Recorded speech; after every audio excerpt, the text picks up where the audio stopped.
Nofriansah dengan NIM M1D1200025. Perkenalkan, nama saya M. Zaki dengan NIM M1D12020. Perkenalkan, nama saya Akbar Baraka dengan NIM M1D1200004. Saya Abdullah Ramadiansa, NIM M1D1200035.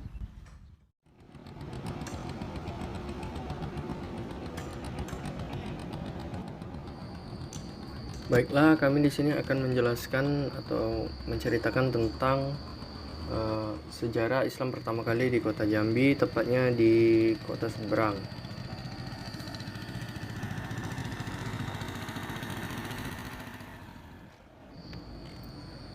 Keberadaan Sungai Batanghari yang memiliki fungsi yang sangat penting bagi penyaluran komoditas lokal dan juga sebagai jalur transportasi yang menghubungkan setiap wilayah yang ada di Jambi, sehingga hubungan antara wilayah pedalaman dan pesisir dapat terlihat melalui perdagangan yang terjadi di sepanjang kawasan Sungai Batanghari.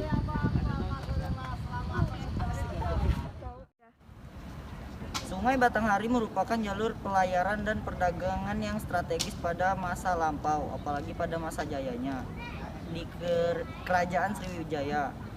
Pada masa jayanya Kerajaan Sriwijaya, Sungai Batanghari sangat berperan penting pada masa awal masuknya agama Islam di Jambi. Karena menghubungkan semua pelayaran dan perdagangan yang ada di Asia. Selain itu, Jambi merupakan bagian penting dalam penyebaran agama Islam.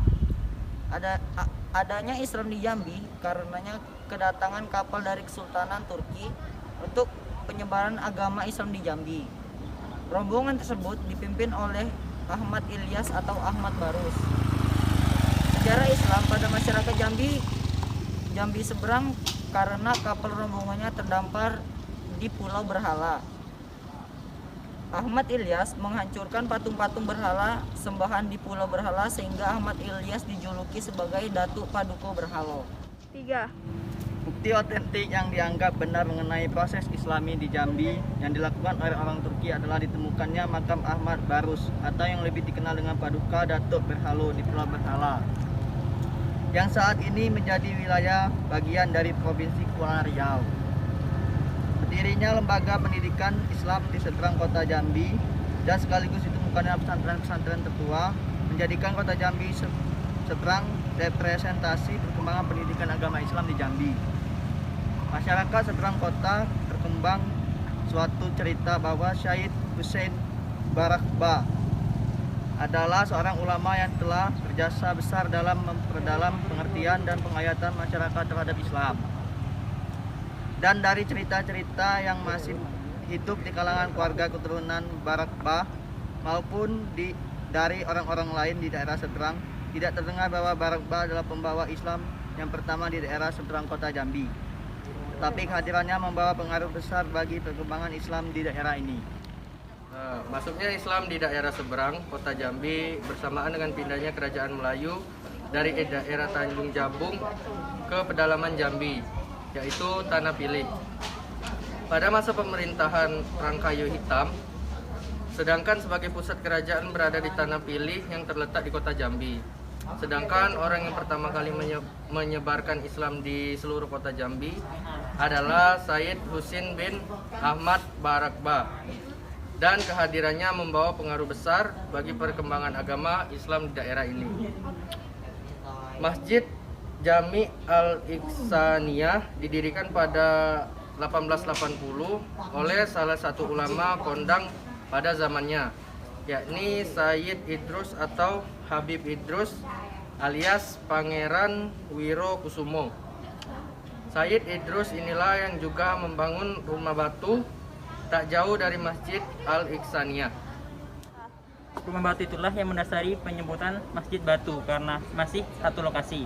Penyebutan batu konon karena di daerah tersebut baru masjid dan rumah batu itu yang dibangun berdasarkan batu dan ubin, sementara rumah dan bangunan lain masih terbuat dari kayu. Sayyid Idrus masuk ke Jambi dari kakeknya yang disebut sebagai seorang Arab Tulen dari semenanjung Arab dan bermigrasi ke Hindia Timur pada abad ke-18. Sayyid Idrus Disebut memiliki daerah Jambi karena ayahnya beristri seorang perempuan Melayu dari keluarga kesultanan Jambi. Rumah batu ini adalah rumah peninggalan Pangeran Wirokusumo atau dengan nama lain Said Idrus bin Hasan Al-Jufri. Keluarga Al-Jufri berasal dari Hadramaut, Yaman. Pangeran Wirokusumo adalah seorang saudagar yang mempunyai hubungan besan dengan Sultan Toha Saifuddin. Rumah batu tersebut dibangun sekitar tahun 1830. Bangunan ini dirancang oleh arsitek Datuk Sintai, seorang keturunan Tionghoa yang memeluk Islam. Arsitek Datuk Sintai pada masa itu merancang bangunan dengan perpaduan arsitektur Melayu, Cina, dan Eropa. Unsur lokal Melayu tampak pada bentuk rumah panggung dan atapnya berbentuk limas. Unsur Cina tampak pada hiasan naga di atas bumbungan rumah, dinding depan, dan atap gapura di halaman rumah. Sedangkan unsur Eropa tampak dari tiang-tiang panggung dari bahan bata berbentuk pilar penyangga bangunan di atasnya. Situs rumah batu tua ini sangat cocok dijadikan sebagai sumber belajar sejarah Indonesia zaman pengaruh Islam.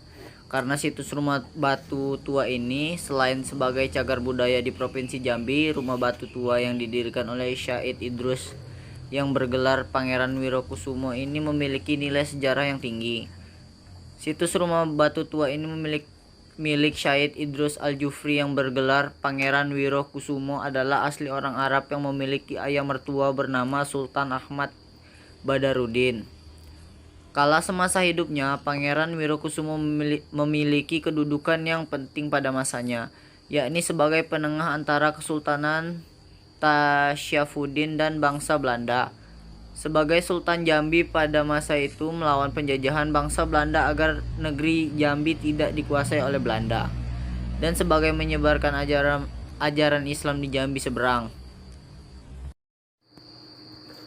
Peninggalan di bidang keagamaan dari pemerintahan Said Idrus yang bergelar Pangeran Wirokusumo yang saat ini masih ada, yaitu sebuah masjid di Kampung Owalk, Kemang, yang mana makam Said Idrus yang bergelar Pangeran Wirokusumo tersebut terletak di samping depan masjid. Masjid ini dulunya didirikan karena tidak bisa lagi menampung jemaah untuk sholat Jumat akibat pesatnya perkembangan umat Islam di masa itu. Maka sekitar tahun 1935 direncanakan pembaruan masjid yang didirikan oleh Sultan Said Idrus tersebut. Karena pada masa itu Islam berkembang sangat pesat dan masjid yang didirikan oleh Said Idrus ini tidak bisa lagi menampung jemaah yang banyak. Maka Said Idrus mengajukan permohonan kepada pemerintahan Belanda, di mana dalam permohonan tersebut menceritakan bahwa masjid yang dibangun oleh Sultan Taha Said Idrus yang bergelar Pangeran Wirokusumo akan diperbarui. Setelah masjid selesai diperbarui, maka ulama-ulama yang berada di Kelurahan Owalk Kemang mengadakan musyawarah bersama untuk menentukan nama masjid tersebut. Dengan kemufakatan ulama, maka masjid tersebut dinamakanlah Masjid Al-Ihsaniyah. Tidak diketahui secara pasti kapan tanggal lahir Said Idrus, namun berdasarkan dokumen Belanda, Said Idrus berumur 40 tahun pada 1879. Dokumen itu juga mencatat sang Habib meninggal pada tahun 1905. Selain sebagai Habib sekaligus penyiar Islam, Said Idrus juga dikenal sebagai orang mediator ulum. Masuknya kolonial Belanda di Jambi kerap menimbulkan konflik dengan masyarakat kala itu. Disinilah Said Idrus muncul sebagai penengah. Karena karisma dan kecakapannya, Said Idrus diizinkan menikahi salah satu putri Sultan Nazaruddin. Dari pernikahan ini, Said Idrus diyakini menerima gelar Pangeran Wirokusumo yang disematkan oleh Kongres Kesultanan Jambi. Said Idrus juga dikenal sebagai dermawan yang kaya. Ia disegani Belanda karena kecakapannya sampai memiliki peran kuat di kesultanan. Ia bahkan diberi jabatan tinggi sebagai wakil sultan di ibu kota. Sebab pada masa itu seorang sultan memilih tinggal jauh dari ibu kota untuk menjauhi diri dari Belanda. Satu tradisi yang masih bertahan sejak zaman hidup Said Idrus di Masjid Batu adalah makan dalam tempeh atau wadah besar secara beramai-ramai. Tradisi ini biasanya dilakukan saat memperingati Hari Besar Islam. Sebelum meninggal dunia, Said Idrus mendirikan sebuah masjid yang diberi nama Masjid Jami Al-Ihsaniyah. Ia juga dimakamkan tak jauh dari rumah batu dan masjid tersebut.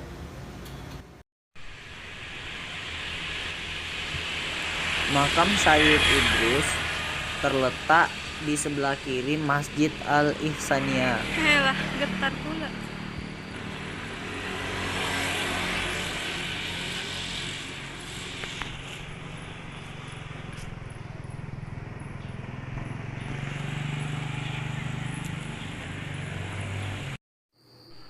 Selain rumah batu dan masjid yang berada di Kelurahan Olak Kemang, tetapi madrasah-madrasah yang ada di Jambi seberang, khususnya madrasah dan pondok pesantren yang berada di Kelurahan Olak Kemang, yang ditinggalkan pada saat Said Idrus memegang kuasa di Jambi, erat hubungannya dengan Said Idrus pada masa hidupnya.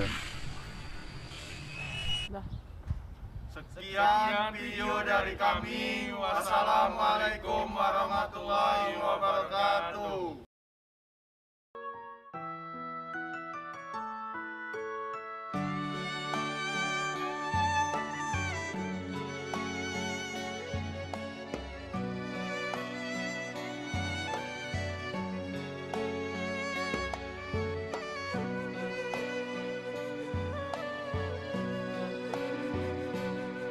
Rangkayo hitam gagah perkaso, namonyo agung di mano-mano, sampai Mataram orang ngenali, usahkan pulo di Batanghari.